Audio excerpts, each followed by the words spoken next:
I made plenty of mistakes this month, but I was still able to win more days than not, take a payout, and I want to show you exactly what my plan is moving forward to just get a little bit sharper and not let those simple amateur mistakes bleed into my trading this far into my career.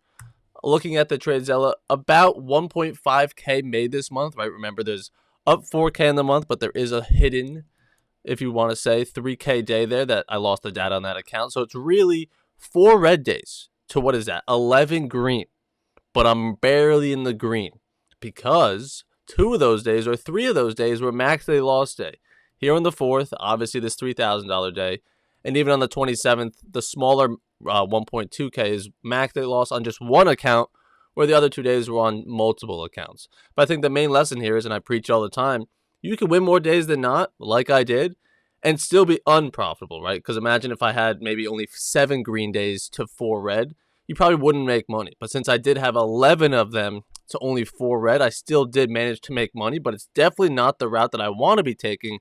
I want to be having maybe 4 red days to 11 green, but those 4 red days be so small that it's insignificant and you have a really, really great green month.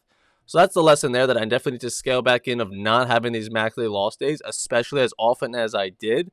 But lots of lessons to go over in this video as we recap the month of March here and how I plan to move forward, eliminating those mistakes the best I could. But let's look at some setups first.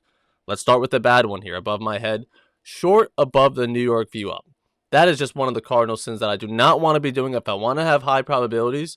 And for anyone that doesn't know the strategy, to just simply put it, if you're below this black New York view up, look for shorts. If you're above it, look for longs. Obviously, we're going to add other criteria, but that's just the simplest form that you're going to have higher probabilities just by trading that way. If you're underneath it, look for shorts. But on this play, I was playing the 15-minute here on the left, which we'll see lots of in these markups, that I was looking for the lower high to be made on this clearly bearish trend. I wanted to come off the daily view up, but just not the time or the place to be selling it on the 1 minute. So I definitely deserved that loss. But why did I feel the need to take that when I know my best trades don't exactly look like that? That was getting in the headspace. Well, I think this could want to come down here. And it does make sense why it might want to come down off the daily view up. I've made plenty of videos on that. But separating the, I think it could, and I feel like it might, with, is that my plan? Is that my best? Is that the best play that I've been marking up, that I've been taking trades with? Those are 2 different answers. Looking at a different one here as well. I'm above the New York view up for both of these shorts. But again, the 15-minute, a key factor in these markups in the trades this month. We reject the previous day's New York view up here on the 1 minute. But also look at these beautiful pins on the 15-minute that buyers just cannot get us up there and close there. That we're closing around this overnight daily view up, which I love to find sell prices from, just like I did the previous day. And again, I did do it though. I did short it above the New York view up, which is going to be the tough thing to do. So even though I made money on this day, I got smacked in the face doing it the other day. It's not as consistent or repeatable. It's almost less probable. So you'll get lucky sometimes or fortunate sometimes, but it's really not the best plays. The smarter play would be to have that 15-minute looking bearish and then wait for your 1 minute as well to get below that New York view up. Similar to this, the 15-minute here on the left is clearly bearish, and now here on the right side, in the 1 minute, we're clearly making these lower highs and lower lows underneath the New York view up. So this one matches my plan. Not chasing the first break outside open range low, watching the sellers defend underneath the New York here, and now we go make that second leg outside the open range low, continuing the 15-minute trend, all that good stuff.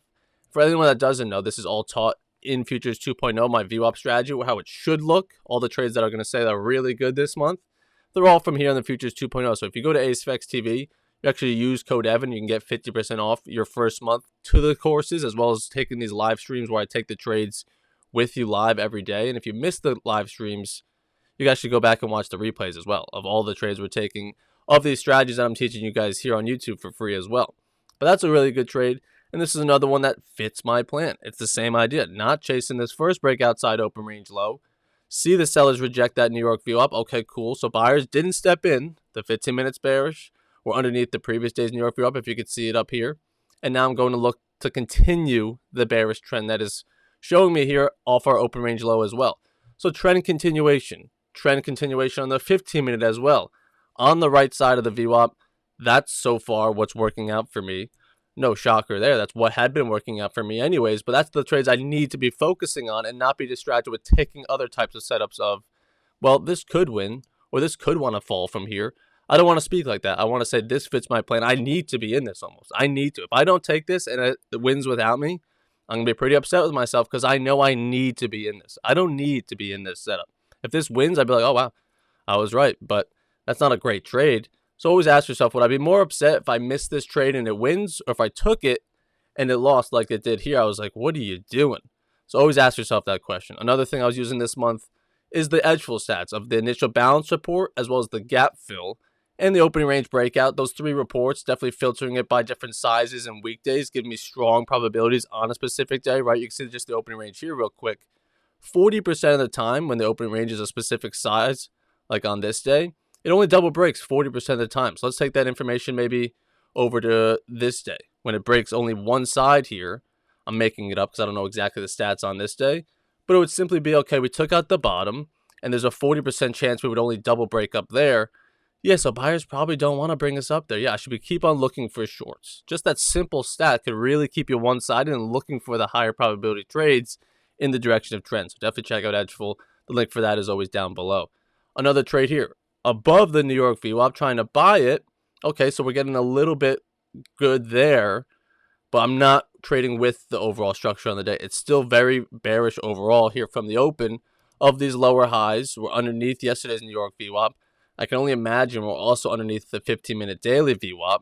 So it's really not a great trade to try to long it up to there. Another thing you could look at is the initial balance. We broke the bottom already, that actual report. Another one I was talking about is the first hour of the day.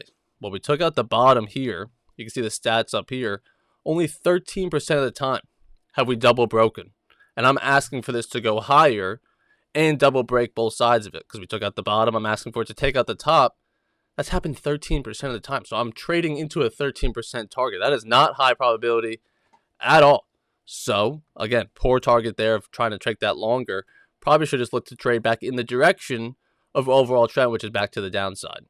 Kind of similar to this. The 15-minute, clearly bearish. We get back below New York VWAP, right? I'm not concerned with trying to chase this long because it just doesn't match my 15-minute perspective of looking for shorts. So although we're above New York VWAP, Evan said to buy it. Other criteria, the 15-minute does not want me to buy it. So let me sit on my hands and wait for the shorts to come back in. And then they break the lower day VWAP here. And now we go and continue that trend to the downside. I got a poor exit on this one as it just chopped sideways. I missed the meat of the move because you can see it clearly makes a new lower day. Behind my camera here on the 15-minute, it makes a new lower day as it looks like it probably wanted to, but I got out too soon as it just chopped sideways. Another one here trading with the structure underneath New York view up here in black. Same thing. Just wait for a new lower day, see it pull back, get in on the next leg of a break of lower day view up. Okay, I missed that one. It makes another new low.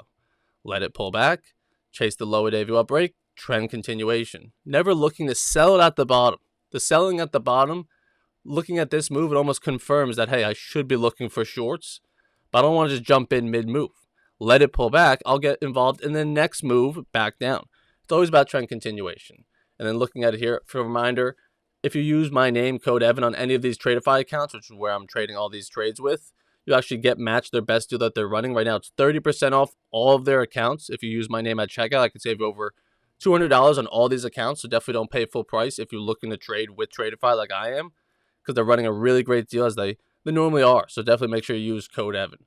This is another great example of trend. I don't even need to go over this one. This one probably makes the most sense. New lower day, pull back to the key VWAP of our New York. Break of lower day VWAP is the entry to get back in to continue what we just saw here of this bearish trend. It takes a break. Sellers are ready to go again.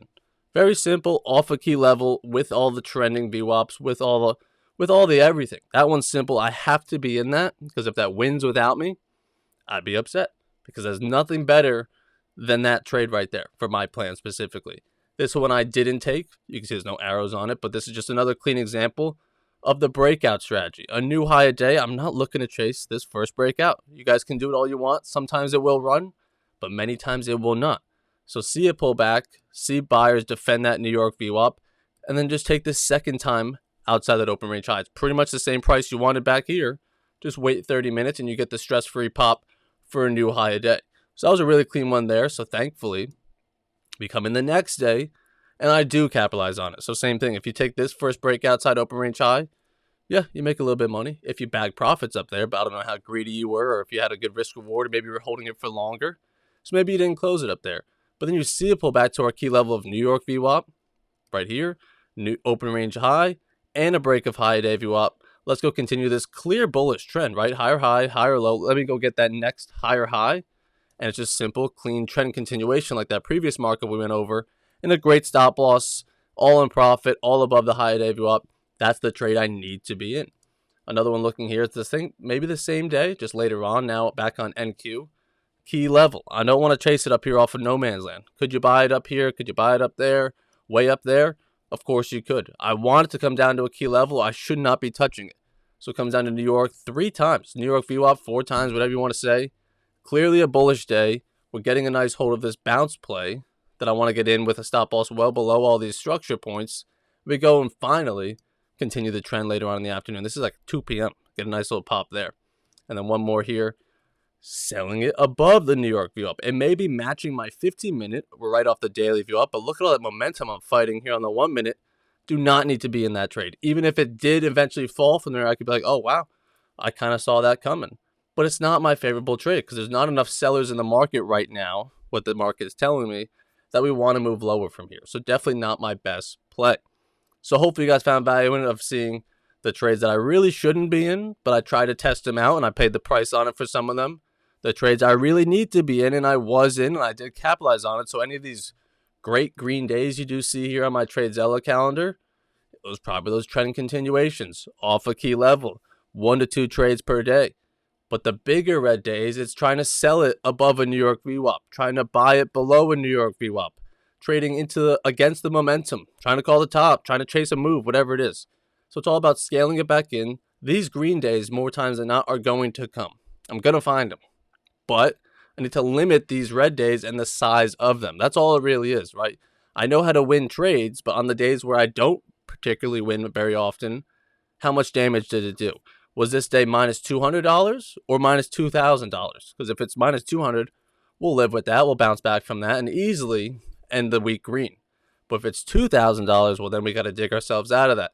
We could have a nice solid Monday through Wednesday, but if we lose $3,000 on Thursday, well, all those 3 days have gone to waste. So it's all about limiting the amount of days you have red, of course, but even just the size of them. If you could just limit the size of them, even if they do occur often, if you have a lot of green days as well, you're going to most likely eat up all those red days and still be profitable. So hopefully you guys found value in this video and learning what to do, what not to do, what I plan to do next month of clearly focus on the trending trades with the VWAP off a key level and try to drown out all those other fun, exciting ideas, trying to just boost my ego of, see, I knew it. I called the top there. I knew there was one to fall from there. No, let go of all that. Trade what's in front of me. Trade what I know works best.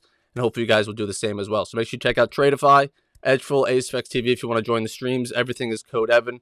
I appreciate you guys tuning in. Trade safe, and I'll see you guys on the charts tomorrow morning.